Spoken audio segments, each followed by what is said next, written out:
Tonight, President Muhammadu Buhari, state governors condemn attack on Governor Samuel Ortom by gunmen as Inspector General of Police orders full investigation into attack.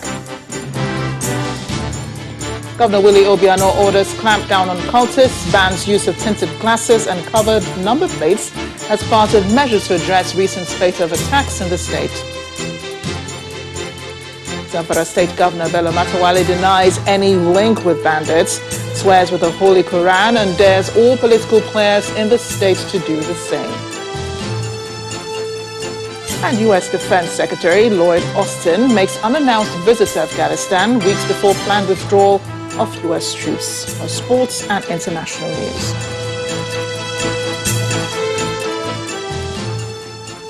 The president has condemned the attack on Governor Samuel Ortom of Benue State in strong terms, noted that the string of brutal attacks on individuals and communities in the state, with the latest one targeting the governor, is unacceptable.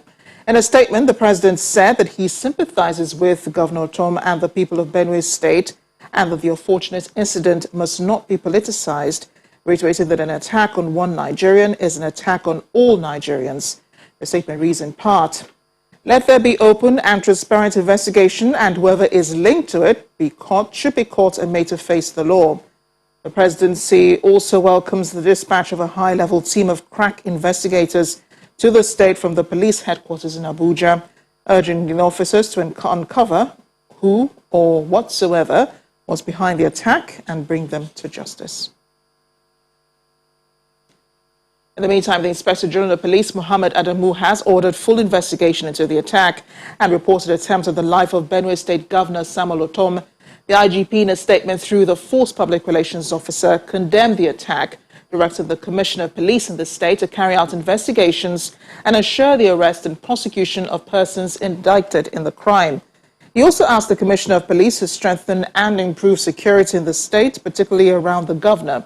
In order to ensure speedy and thorough investigation, the IGP also ordered the immediate deployment of a team of specialized investigators from the Force Criminal Investigations Department, Abuja, to Benue State to provide additional support to the State Police Command.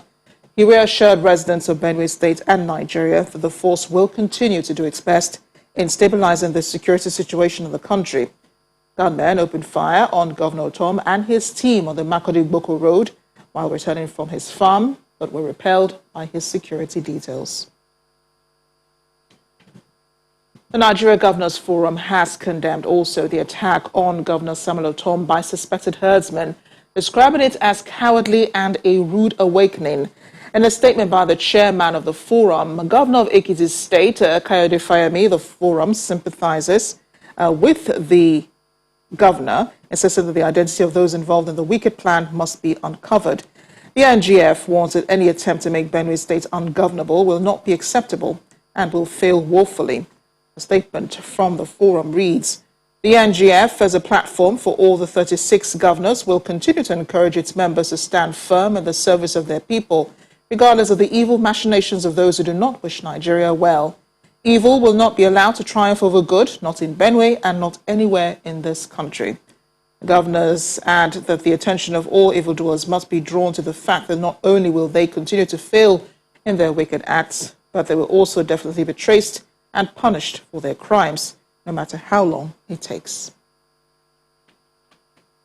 Now, for the governors under the platform of the People's Democratic Party, the attack on the Benue State governor is an invitation to anarchy, and they say enough is enough. The governors made the comments in a statement signed by Aminu Tambuwal of Sokoto State, alleging that some ministers are surrendering to activities capable of causing instability to the country. The PDP governor's statement also reads, "We wish to warn that any attempt to harm any Nigerian will be viewed by the forum as an attempt on all of us. We believe strongly that any dispute or perceived dispute should be and must be resolved amicably without resort to violence. Nigeria is not a banana republic, even though certain retrogressive elements and centrifugal forces are trying to consign Nigeria into a failed state." The PDP governors add that it is the primary responsibility of the government, especially the federal government, who have a monopoly of the cohesive forces of state to secure lives and livelihoods of people. The recent attacks on a police and naval formation and another attack followed by security operatives in Anambra State is cause for worry for the state governor, Willie Obiano. He's been speaking on ways out of the security situation in the state. In a broadcast today, the governor read the riot act to the perpetrators, noting that the state security operatives have now been tasked to resist such attacks going forward. He also directed all security agencies in the state, the vigilante services, all task forces to rise in the defense of Anambra.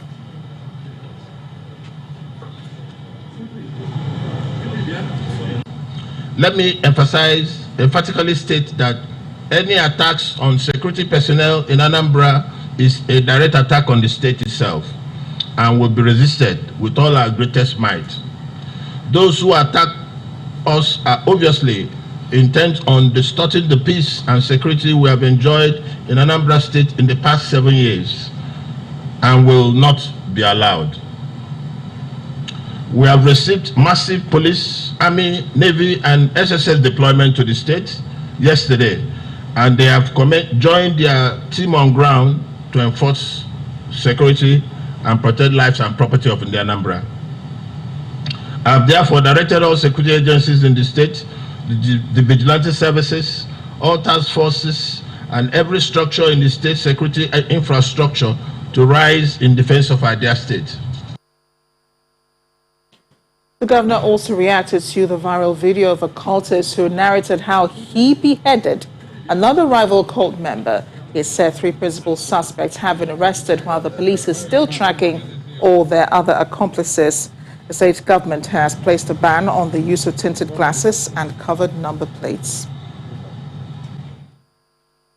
Staying with security, Zamfara State Governor Bello Matawalle says he has no links whatsoever with bandits and other criminal elements terrorizing the state. To prove this, he has taken a public oath with the Holy Quran. The governor, who was speaking at a forum in Gusau, the state capital, challenged some dignitaries in the town in the state to toe a similar path. He says this will go a long way towards restoring the people's confidence in government officials, knowing they have no hand in the criminal activities in Zamfara State. The issue of insecurity is for all of us, and we shouldn't politicize this issue of insecurity. I have swear, what call a Quran, that if I know or if I am part of or I know anybody who are coordinating this or with my hand or any of my family, may Allah did not give me a second in this life.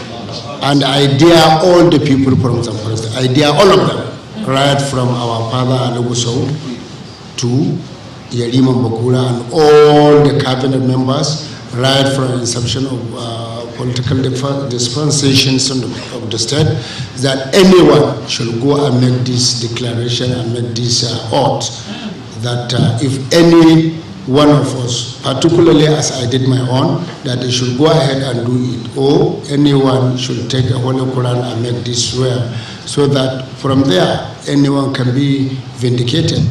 And I urge all my members of my cabinet should do same during the Friday preaching session, which each and every member of the cabinet must do that, so that from there we shall know the culprit, we shall know who are behind these banditry activities. Part of our commitment as a government, we are doing everything possible to make sure that we do our best so as to make sure that the people of Zamfara can sleep with both their eyes closed. Return to Ekiti State now, where the governor, Kayode Fayemi, says the suspects behind the violence in Saturday's by-election have been arrested. Though speaking after visiting those affected by the violence, the governor says no one involved in the violence would go unpunished, and that the suspects will be taken to court on Monday. He made the comments while on a sympathy visit to Ekiti, headquarters of Ekiti East local government area, where the incident occurred, and then saying that those arrested will be arraigned no later than Monday for murder. The operatives of the National Drug Law Enforcement Agency have intercepted 200 kilograms of illicit substances from suspected traffickers at 3 airports in the country. The defiant traffickers had attempted to export the hard drugs through the Murtala Mohammed International Airport in Lagos, the Nnamdi Azikiwe International Airport in Abuja, and the Malam Aminu Kano International Airport in Kano. At the Lagos airport, a 41-year-old man, Adewuyi Olayinka, was arrested while trying to export 650 grams of cocaine wrapped in 2 parcels to the United Kingdom, concealing the banned substance in dry local pepper and herbal concoction.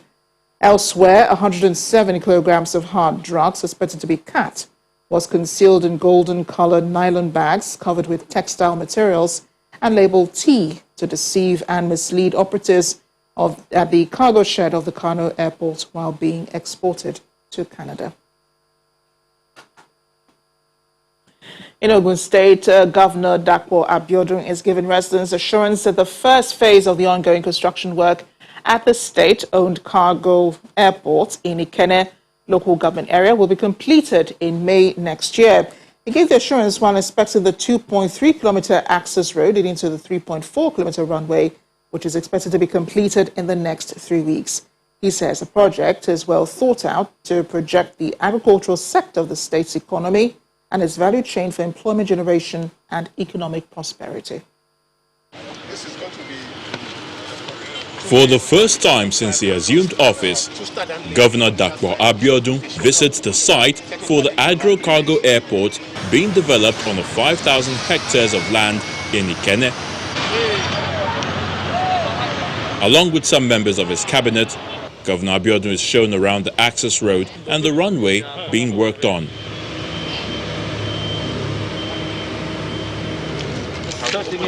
Briefings from the Commissioner for Works and Infrastructure, as well as the contractor handling the project, enabled the governor to understand the scope and level of work.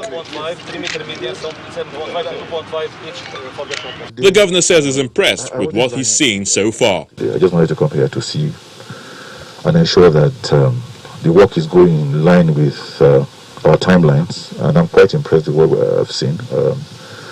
As a matter of fact, in line with our plans, this airport, the first phase of it will be completed by May 2022, by the grace of God. We now rename this place an metropolis, meaning an airport city, or an airport town, or an airport village, because it has the airport, it has a special processing zone. And you know what the special processing zone is? So all the value chain will have factories here that will turn them from raw materials into finished products, ready for export. So there's no need to transit from here and there to export the items. The governor also inspects work on the 42-kilometer Ekpe-Ijebu-Ode expressway, with a flyover being constructed to connect to the Benin-Ore interchange. The projects are expected to open up the axis for industrial and economic activities. That is why we prioritized all interstate roads. And all roads are also served as alternative roads to existing interstate roads, so that we can further enhance the efficiency of movement of people and goods and services. This road will do more than that. It's also opening another economic corridor. The tour rounds up with a visit to the ongoing construction of 150 units of 2- and 3-bedroom housing scheme at Shagam, meant to bridge the housing deficit in Ogun State. In part 2, after the break, we'll be taking a look at the planned rehabilitation of the Port Harcourt refinery. We'll also be joined by our data analyst, Babajide Ogusowo. Once again.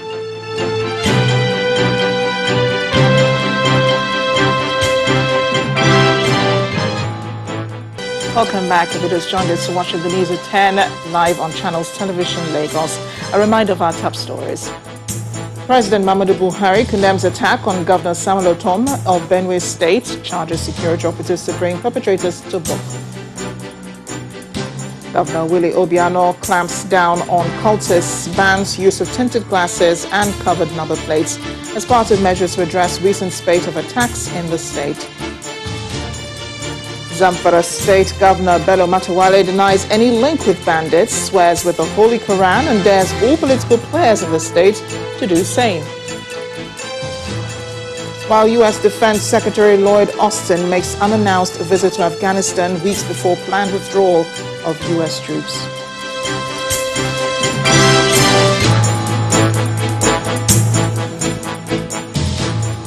The federal government's decision to allocate $1.5 billion to the rehabilitation of the Port Harcourt refinery in Rivers State is part of a change in strategy and the narrative surrounding the nation's refineries. That's according to the Group Managing Director of the Nigerian National Petroleum Corporation, Matawalle Kyari.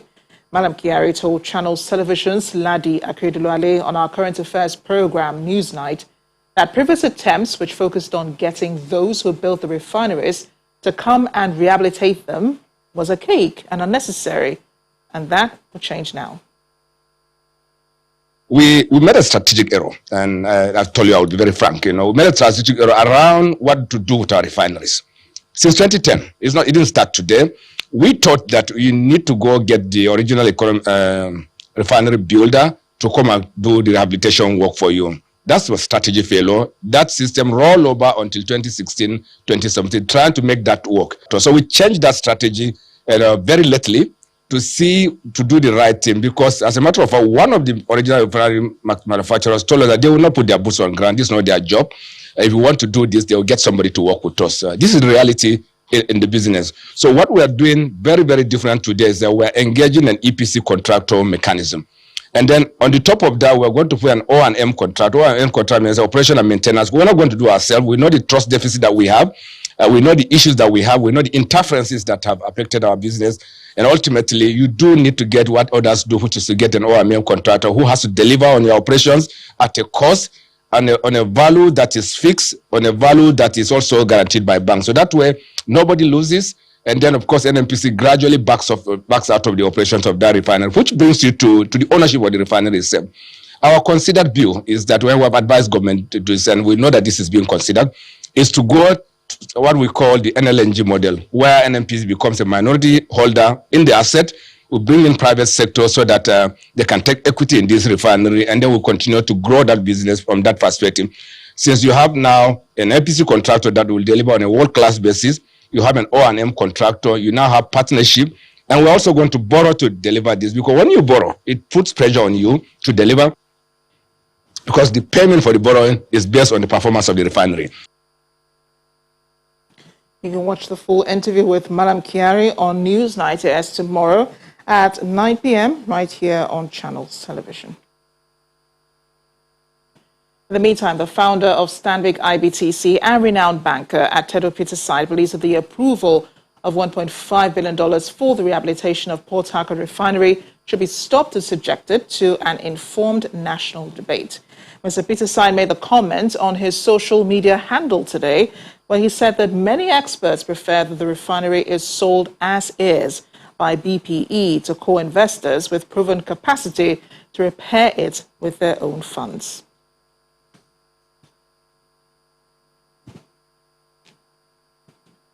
So the rehabilitation of the Port Harcourt refinery will cost $1.5 billion. Is it too much or too little? Are the advantages of the rehabilitation greater than the cost?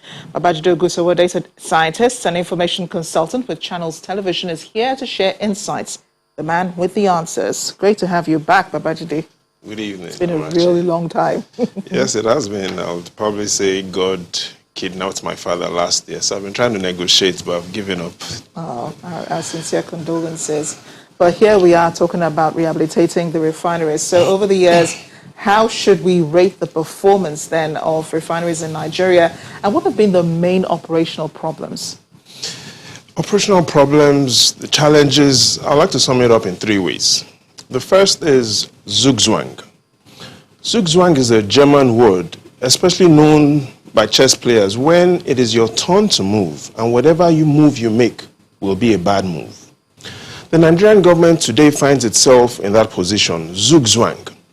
If it chooses to sell the refinery, it will be seen by the masses as a bad move. If it chooses not to sell the refinery, it will still be seen as a bad move. So the government needs to understand the position it finds itself. Zugzwang, whatever it does, will be a bad move. That's catch-22 situation in English. Now, the second is we need to look at the history of the refineries. And we can't look at the history of the refineries by just looking at the history of Nigerian refineries. We need to look at the history of African refineries. And the fact shows that before 1960, there were only 2 refineries. Only 2 countries out of Africa's 54 countries had refineries, Angola and Algeria. Well, here's what happened. As African countries started to get independence, Ghana got its independence in 1957. It had its refinery commissioned in 1960. Senegal had its independence in 1958. It had its refinery in 1963. Ivory Coast had its independence in 1958, had a refinery commissioned in 1965. The evidence shows that 8 out of 10 refineries in Africa started only when these countries gained independence. Here's the implication. The refinery project in Africa largely has been more of an emotional decision than a rational decision. One key word, freedom. As African countries gained freedom, they wanted to show that they were independent. Now, the third fact is the investment case. And by investment case, we've seen that big number, $1.5 billion rehabilitation cost, which is good.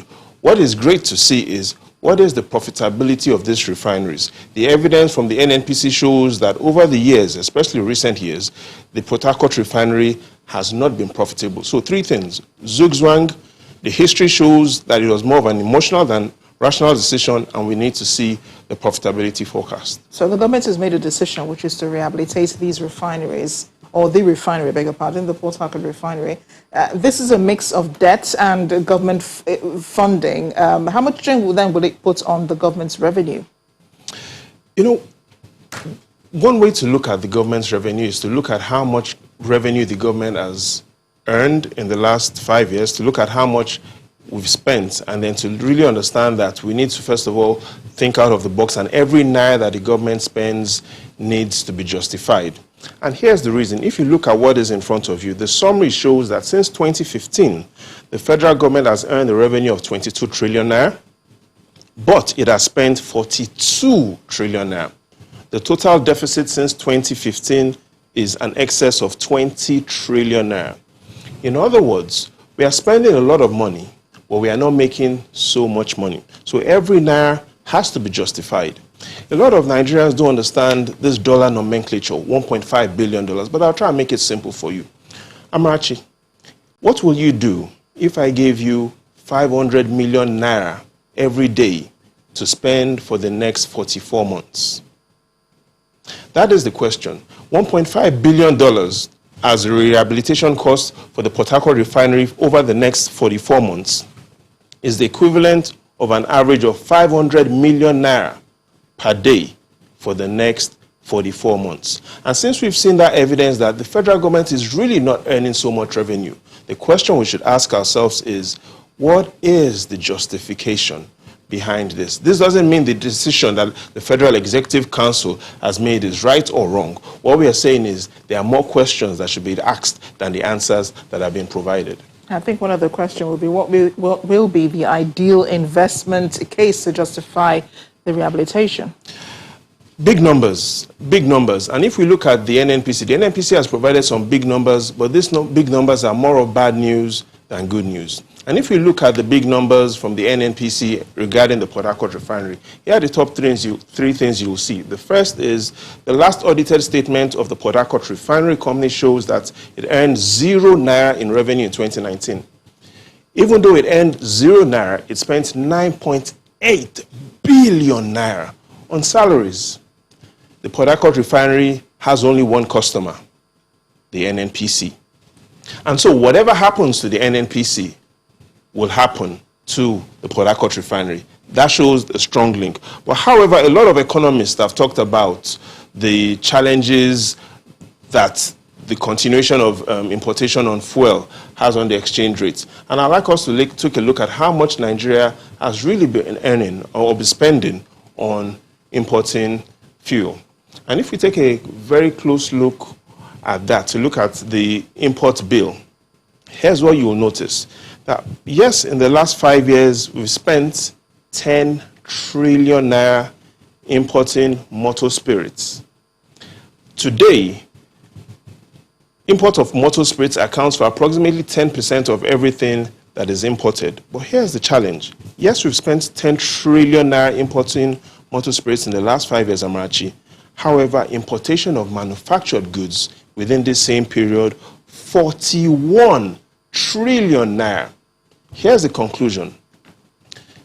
While we're considering the rehabilitation of the Port Harcourt refinery, we also need to carefully consider the rehabilitation of Nigeria's manufacturing sector.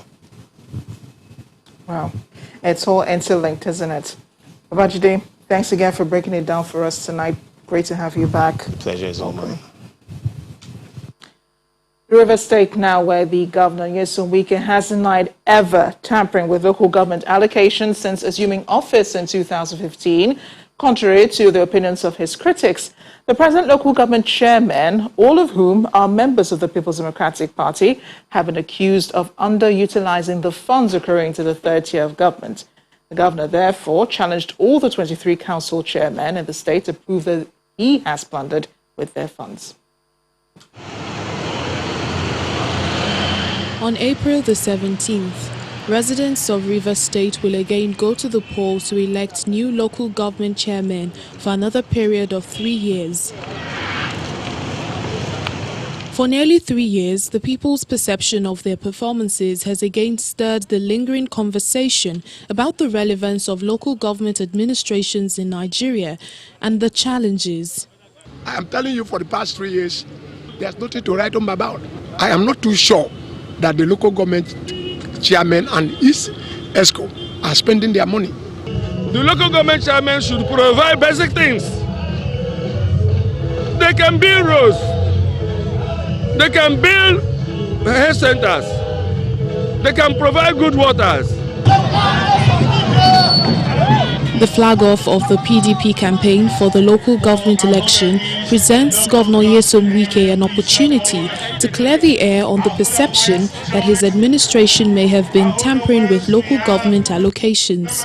I told any chairman of this of the 23 local government councils, I have never one day since I became governor of River State to tell any chairman of council to go and bring 1 naira, to go and do anything for the state program. I've never so touched their money. Never. Some of the chairmen who got a return ticket from the PDP for their performances in office revealed the greatest challenges militating against the administration of the third tier of government. The first administration will face insecurity and all that, but to the glory of God, that is a thing of the past. And I want to make sure that the dividend of democracy gets into these 19 wards of the Che local government. We will try to touch every aspect of development, human, infrastructure, everything. The only challenge we have is the general challenge is finance. We are asking that there should be a constitutional amendment so that the center will shed powers to the third tier and the second tier. Because that's where the action is. We are the third tier, we have a lot of things to do. We have a lot of men to work, but we don't have resources. Local governments are designed to serve the interests of the people at the grassroots. With the renewed conversation about their responsibilities in River State, the residents expect that those to be elected on April 17, despite the political party, will be more prudent in the management of public funds. At the news at 10 returns, federal government moves to resolve impasse between Nigerian Railway Corporation and Ecological Fund Office over flood control channels in Benue State. Stay with us.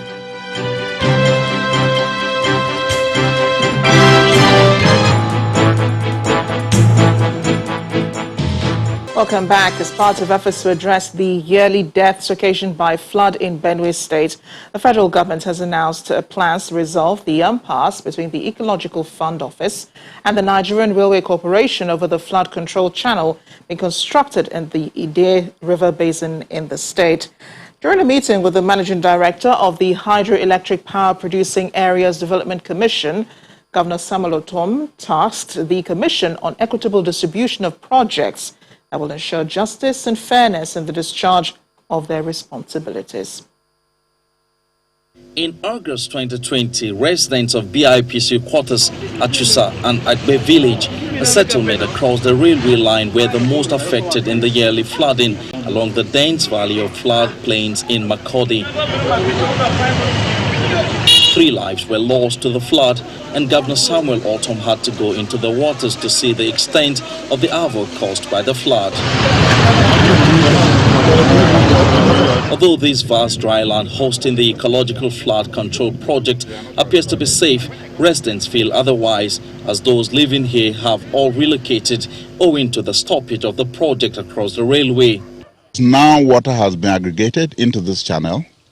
It is now too much. The volume of water is too much for these ring culverts that are here. So when there's heavy storms or when water is released from the dams, then it accumulates here. It cannot pass through, and then it floods the whole. The whole environment gets flooded. The engineers of the railway are the only ones that can carry out this work. So what we're going to do is when we get back to Abuja, we'll visit the Railway Corporation and we'll see how we can expedite action on this work. One of the victims of the previous flooding in the area shares his experience. He suggests what can be done to arrest the situation, just as the managing director of IPADEC pledges to liaise with all parties for a quick solution. The rail behind me, it has been a problem to the community. The water will come and will have no access to flow the other parts of the other community. We are going to meet the Federal Ministry of Environment, the Federal Ministry of Transport. We are going to also contact the Railway Corporation to see that we can have a no objection from them to have an immediate short-term solution to especially this particular area. At a meeting at the government house in Makurdi, Governor Samuel Ortom advocates the need for equitable distribution of projects to ensure justice and fairness. From the government house, the team moves to the palace of Ochi Doma to discuss how to enlist the support of residents in order to avoid acts capable of escalating flooding in the state. Commuters plying the Orlu-Akokwa-Uga Federal Road can now heave a sigh of relief as the federal government, through the Federal Roads Maintenance Agency, has embarked on intervention and rehabilitation of the road as part of the implementation of the federal government's post-COVID-19 intervention lockdown initiative nationwide. Authorities of the Federal Roads Maintenance in Imo State say the intervention is the first phase of the post-COVID-19 intervention program, focusing on repairs of critically failed sections along federal interstate roads. This was the state of the Orlu-Akokwa-Uga Federal Road, a major access road linking Imo and Anambra states. Dilapidated and impassable as the road, its pavements have been washed away by erosion, a state residents and commuters have been left to deal with for a long period of time. According to residents living along the corridors of this federal road, the bad state of the road has caused fatal accidents in the past. It's not easy because we didn't believe to see such, because this road, as you are seeing now, have damaged some innocent soul along. But we believe that what they are doing is right thing, and we believe it. Help is now here as the federal government has commenced the rehabilitation of this road through the Federal Road Maintenance Agency, FEMA. We sit down and prioritize our intervention projects based on road traffic data and all that, and then based on severity of the failures. So that is what has informed the decision of this road. This section was critically failed. It was failed far below the subgrade, and it was impassable. But as what you can see now, even at this stage, it's passable. We're going to ensure that we properly protect all the works that have been done. Residents and commuters plying the road are happy that relief have come their way. We thank God that the road is under the rehabilitation under the FEMA directive. So we thank God for that. And the community is happy. At least once in a while now, we can now enjoy a free double lane. Apart from the Orlu-Akokwa-Uga Federal Road, according to the agency, the post-COVID-19 intervention works are ongoing in other parts of the state, and the agency has promised to complete these roads before the peak of the rainy season. Channels Television News. Latest figures from the National Bureau of Statistics shows that the unemployment rate in 2020 rose to 27.1% from 23.1% recorded in the third quarter of 2018. With a labor force of 80.2 million, 21.7 million Nigerians are unemployed, and youths make the bulk of this, as unemployment rate of youths in the country now stands at 30.7%. Our correspondent Nanchin Vincent examines how entrepreneurship can be a solution to the problem in the country. Nigeria is hit with an unemployment crisis. Young people are mostly at the receiving end, as they are the largest group of unemployed people in the country.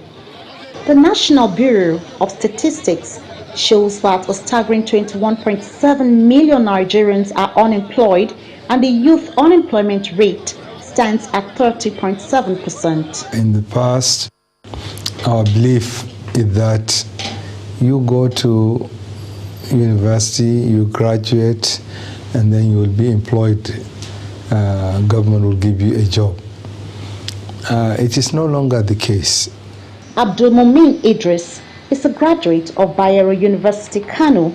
In the absence of getting employment in the formal sector, he has ventured into animation. I and a friend were just discussing, like, okay, I think we went to Ife, because I served in Osun State. So we went to Ife, and then he was like, okay, this story, Oromio, this, Shango that, and the rest of that. I was like, it's something interesting, that, okay, but this story are not told, because these are like more like myth or deities that we have. We all hear about Zeus and the rest of them from the Greek mythology, but you don't hear much of the ones in Nigeria and the rest of them. So we're just discussing, and then I said, okay, why not we should just create an animation company where we can tell these stories.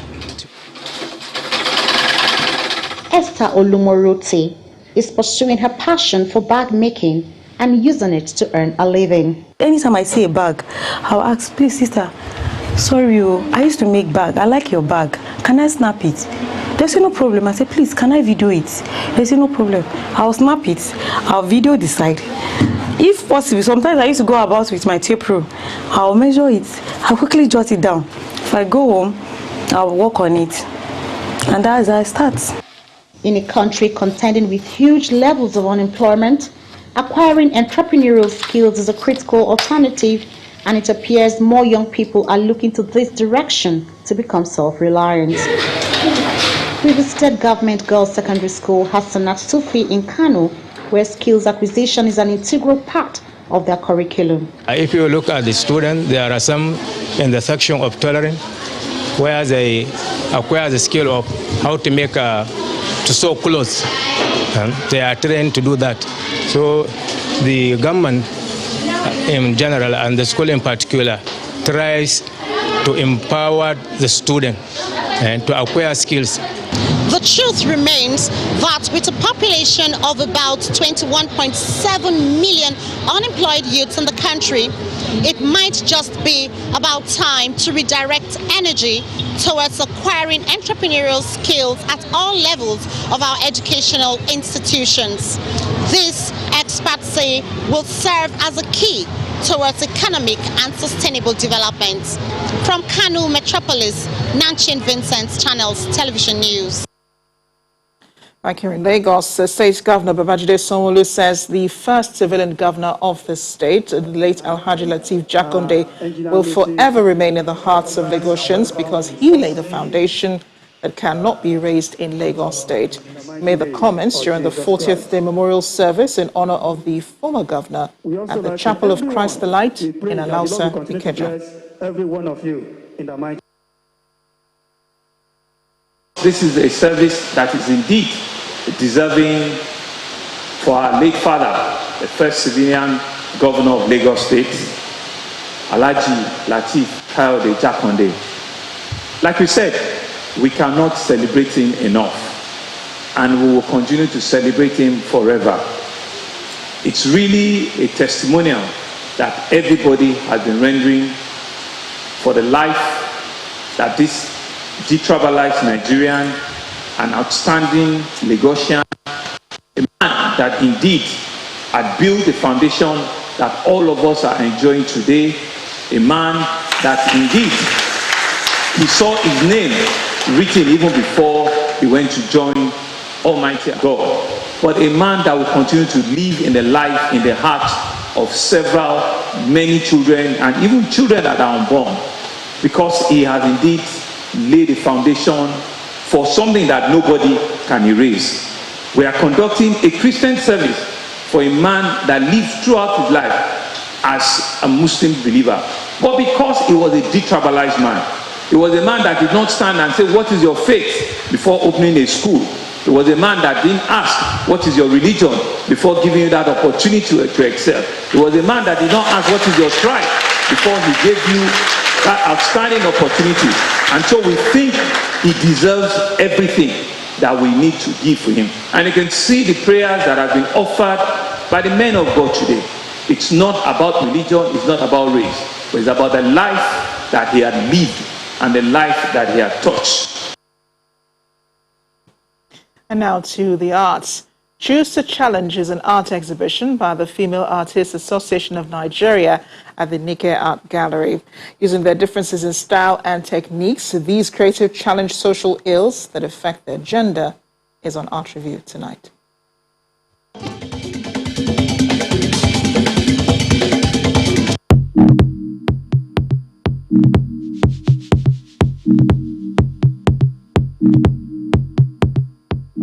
The public viewing of this exhibition, titled Choose to Challenge by the Female Artists Association of Nigeria, attracted a lot of enthusiasts to the Nike Art Gallery, Lagos. This International Women's Day is something that started in 1911, and it's been celebrated by a lot of people all over the world. So it's not like we're just doing it on our own. So the whole world we're celebrating. Using various works of art, these artists speak to the different issues affecting their gender. When you hear the word choose, it means it's a voluntary thing. We choose to challenge the situation. Women around the world, they are going through a lot. Not only women, almost all the households. So when I look at the theme, I decided to support women with lower income. Women have made a significant impact in the arts, although having to balance their other roles can sometimes affect their ability to produce more creations. The title of the works, the first one is Busy But Loved.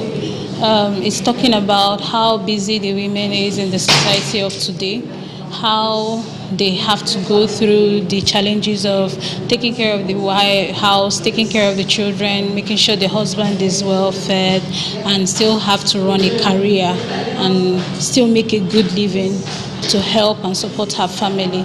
Beyond Lagos, female artists also organized exhibitions in several parts of the country.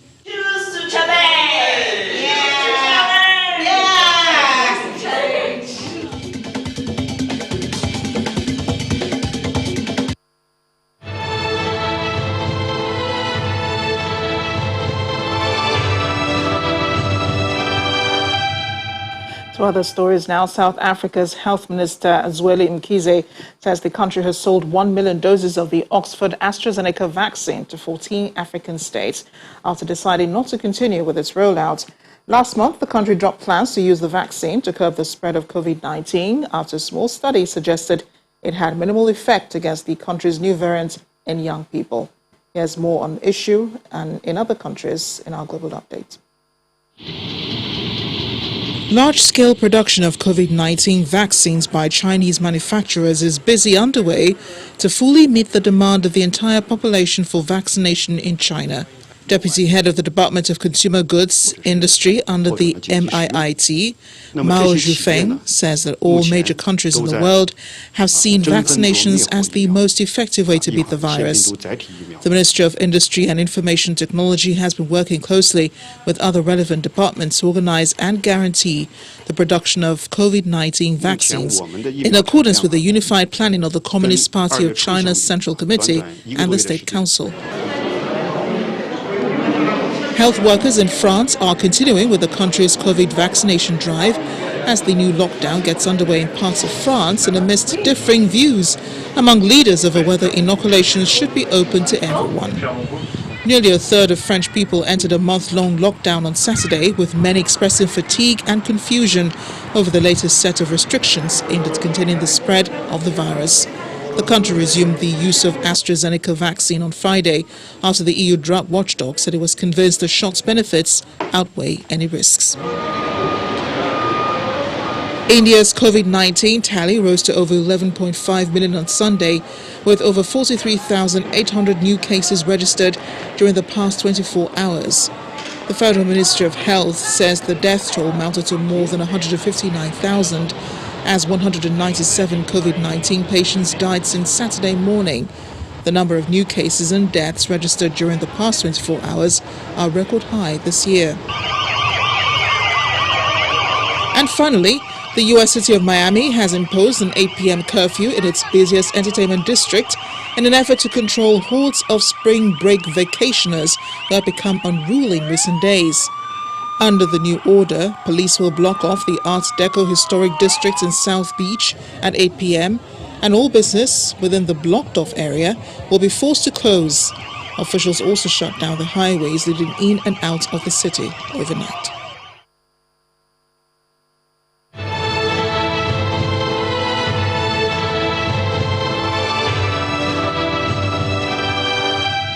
In the meantime, U.S. Defense Secretary Lloyd Austin today paid an unannounced visit to Afghanistan. The visit comes weeks before the U.S. planned withdrawal of all its troops from the country. Mr. Austin met with President Ashraf Ghani, calling for a responsible end to the war, without saying whether the deadline for troops withdrawal would be met. The Afghan president, on his part, said focus should be on reducing high levels of violence to allow a negotiated end to the conflict. Austin is the first member of the Biden cabinet to visit Afghanistan, making the visit at the end of a brief tour of Asia. Thousands of Australians are expected to be evacuated from their homes as severe flooding in the Sydney area worsens. Days of torrential downpours across large areas of New South Wales state have caused rivers and dams to overflow, damaging homes. The state's premier said the weather system that has caused the worst floods in decades was not going away, and people should take it seriously. About 1,000 people in Western Sydney have been forced to leave their homes already. Roads and bridges have been cut off and more than 100 schools have been closed. Flights have also been suspended at Newcastle Airport, which is 117 kilometres north of Sydney. Tanzanians continue to mourn President John Magufuli, who died last week following a heart attack. A day to his burial, thousands came out to pay their last respects. Mourners line the streets as thousands come to say goodbye to a man who presided over the country for only 4 years. The motorcade carrying the former president's coffin made its way into the capital, Dar es Salaam, with motorbikes racing ahead and some mourners jogging alongside. Magufuli, one of Africa's most prominent coronavirus skeptics, died at the age of 61 from a heart disease on Wednesday last week after a more than 2-week absence from public life that led to speculation about his health. Opposition politicians say Magufuli contracted COVID-19, but this has not been confirmed. He became the country's first president to die while in office. Nicknamed the bulldozer because of his reputation for pushing through policies despite opposition, Magufuli frustrated the World Health Organization during the pandemic by playing down the threat from COVID-19, saying God and remedies such as steam inhalation would protect Tanzanians. The journey to his resting place began on Saturday when the coffin was brought to the stadium in a procession that was led by his successor, Samia Suluhu Hassan. It will be taken to several different locations for public viewing before his burial in his hometown of Chato on Friday.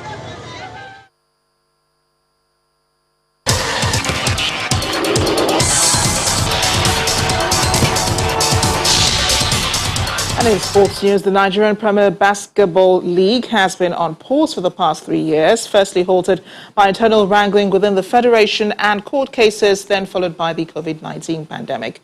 The report takes a look at how the players have been coping with the lack of league action. Apart from the President's Cup towards the end of 2019, elite hoopers have been largely inactive and reduced to pick-up games. And with no real clarity on the return of league action, players have taken matters into their hands, with pockets of mini-leagues popping up across the country. Emilagba Abolaji is a point guard with the Park Dragons and is the brain behind the Elite Basketball League. This competition is majorly for the elite players like myself, and since it started last month, most of the players in Lagos, like myself, we've been engaged in playing basketball, and most of us have gone back to the gym practicing and trying to get better. It's been tough. It's been really tough because we haven't had competitive games for a while now, and this initiative brought up is just bringing out all the best players in Lagos State playing competitive basketball. Amateur players hoping to play pro basketball are also frustrated by the lack of league action. It's been rough. No team to play for, no league is going on, but hopefully if the league resumes, we should get the team to play for. We are developers and we develop all these players, believing that this year, this one will play Division 1, this one will play Division 2, and this one is going to be good for Premier League. We cannot access because of the lockdown. Nobody can access, and these young boys, they're hungry to play. However, it appears there is finally light at the end of the tunnel, with the Sports Ministry greenlighting the resumption of the Top Flight League. If it wasn't for the court cases for the court process, we have played the league. We are speaking, and we've been speaking to a couple of prospective sponsors. So we're hoping that with the COVID-19 holding back everybody, the league now is going to be more expensive, because if anything we're going to do now will be in a bubble. Be it in the bubble or out, ballers just want to hoop, and the hope is that they can do this as soon as possible. Football now in the English Premier League. Alexander Lacazette rescued a point for Arsenal against West Ham as the Gunners came from 3 goals down for a 3-3 draw at the London Stadium. Jesse Lingard sets the goals rolling in 16 minutes into the match and assisted Jarrod Bowen a minute later for the second, while Thomas Suchek completed the hammer blow in the 32nd minute. Arsenal got into the game courtesy of own goals by Thomas Suchek and Craig Dawson before Alexander Lacazette completed the remarkable comeback.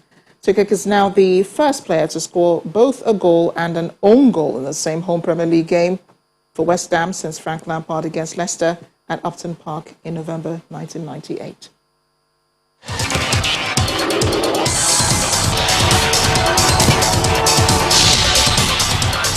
And the main news again, President Muhammadu Buhari today condemned the attack by gunmen on Governor Samuel Ortom of Benue State, saying it is unacceptable. This is as state governors also condemned the attack on, and the Inspector General of Police ordered full investigation into the matter. That is the news at 10 tonight. Thanks for watching. I'm Amarachi Ubani. Good night.